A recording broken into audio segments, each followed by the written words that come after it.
Guess what time it is? It's unhaul time.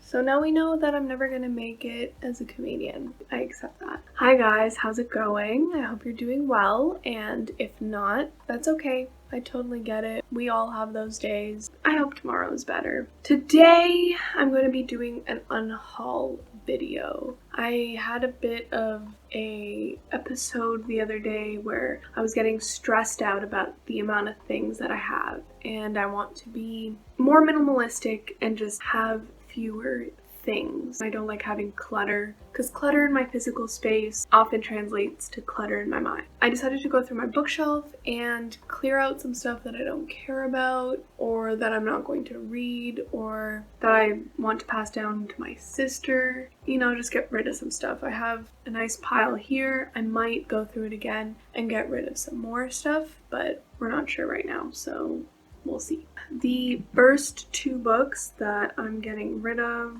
/ probably just gonna give back to my mom because I think she gave these to me. Nice is Just a Place in France by the Betches and Not Your Mother's Rules. These are both like self-helpy dating books, but like I already trapped a man. So from more kind of self-helpy / fiction stuff, I have Adulting, which is How to Become an Adult. I think I got this before I left for uni. It just feels a little outdated for me, and there are certain things that I'm just like, I don't know, like duh, you know? Like I like that it's nice that this is all in one package deal, but I think I'm already on my way to learning how to be a grown-up. I mean, I sure hope so. I'm 23 years old. That would be a little awkward if I wasn't learning already. Then we have another book that was a super big disappointment for me because I was really excited to read it when I learned the preface of it, but it was just not that great, and that's This Idea Must Die, which is a bunch of scientific theories that we need to kind of let go of in order to let progress come, which, you know, should be super interesting, and it's written by a variety of people, not just people in the scientific community, but it just wasn't that great. There were some parts of it that were really interesting and the topics were super interesting, but a lot of the physics theories were written in a lot of jargon, which is, I find, is inaccessible language. Like, I studied biology in university and I'm doing my master's in science. I understood most of the basic stuff, but there were still some concepts that I did not understand because I don't have that much of an advanced education in physics. I mean, I don't really have anything beyond first year. If this is for the general public, then I don't really see how they're supposed to understand what's going on or like appreciate it, because what's the value in information if you don't get informed from reading it? And I even wrote a little note that says, a lot of these are overly pretentious and written in a very condescending tone, which throws off the reader when reading about a subject they know little about. This contradicts the purpose of learning, which is why this book was published, obviously. The ones filled with jargon are flat and boring, and a lot of these people lack basic communication skills, which is a huge loss for the scientific community. In my opinion, as someone that graduated with a degree in science, I saw that a lot in my peers, that when they were in science, they didn't value writing and communication, which is disappointing and also dumb, because what's the point of science and discovery if you can't communicate that with the rest of the world? And that's where a lot of misinformation comes from. And then I have another fiction book, which is Why, and it's about what makes us curious. And it sounded really interesting from the back, but I've spent like 2 years trying to finish this and I can't get through it. I think it was interesting when I was reading it, but it was just too much. I think it could have been shorter, even though it's not very long, but I kind of just put it down and never picked it up again. So I think I'm just gonna give it away because I think someone else might get more out of it than I ever will. Then we have a few books that I got from those little libraries in my neighborhood that I either read and didn't enjoy or don't think I'm going to read anytime soon. So I might as well put them back in a little library and see if someone else wants them. The first one is The Jade Peony by Wason Choi. This is a Canadian book by a Canadian author, obviously, which talks about what life was like in Chinatown in Vancouver in the 1930s and 40s. And I thought this was going to be super interesting because I haven't read anything on that subject within fiction. So I was excited for a new topic within Canadian Lit that I haven't read before. But it wasn't great. I think I gave it 2.5 stars because I kind of just got bored of it. And I liked the first story more than the rest. It's separated in 3 parts and told from the perspective of 3 different siblings from the same family. One is the only daughter, one is the youngest son who's like sickly, and the other one is the adopted son. I like the first story, which is about the young girl and her relationship with an elderly from old China, as they call it. And she calls him the monkey man, and he's her best friend. And I thought the story was sweet, but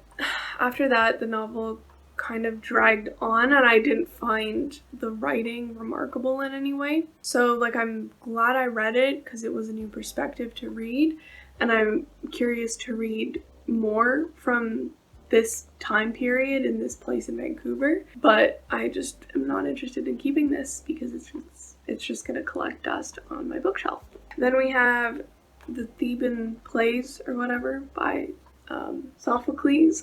I actually picked this up for my sister, but she has 2 copies of this book, so she doesn't need a third. And then there's Louis Riel, and this is a graphic novel. It's not that I'm not interested in it. I am, and it is on my to-read list, but I'm not interested in reading it now or anytime soon. And I can just borrow it from the library when I decide I want to read it, and someone else can make use out of it. Okay, then we have the 2nd and 3rd book from A Darker Shade of Magic. And I decided I'm going to part with these because the first book was really, really good, and I did start the second one. I like the first one just as a novel on its own, and I think it can be read that way and be enjoyed that way. Fantasy is just not my thing.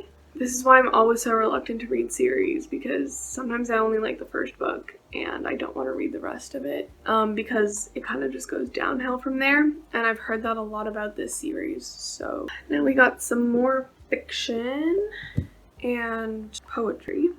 There's this Beautiful Chaos, which I got ages and ages and ages ago. Then I decided I'm going to part with Queenie by Candace Carty-Williams. I did enjoy this book. It was just trying to cover too much in so few pages. I wish it was kind of written as this book with a sequel. I feel like if it had spent more time on specific issues that it covered, it would have been better. Then we have another disappointment, and that's Big Little Lies by Liane Moriarty. So most of you probably know the HBO series, which I loved. It's scary and it's a thriller and you're on the edge of your seat. And so I was excited to read the book, and Stephen King says it's a hell of a good book, funny and scary. From my experience, whenever Stephen King has a quote on the front of someone's book, for some reason, it falls flat for me. Maybe this was funny, I don't even remember, it was so unremarkable, but it definitely wasn't scary. I remember waiting for the plot to pick up and it to be more thrillery, more Gone Girl-esque, but it just wasn't. It was a bunch of rich people being bad and thinking that their child is the best. That's the best description I can give for this. I think I was holding on to it for a while because it's the first book that I got during the pandemic. Nostalgia, Then we have We Were Liars by E. Lockhart. Liked it, wasn't crazy about it though, and I don't care to keep it. The biggest thing about this book is the twist, and I saw the twist coming, so that sucked. Then, The Holy Grail. We Were Liars by M.L. Rio. This is one of my sister's most hated books. She loathes this book because she says it's essentially plagiarizing her favorite book, The Secret History.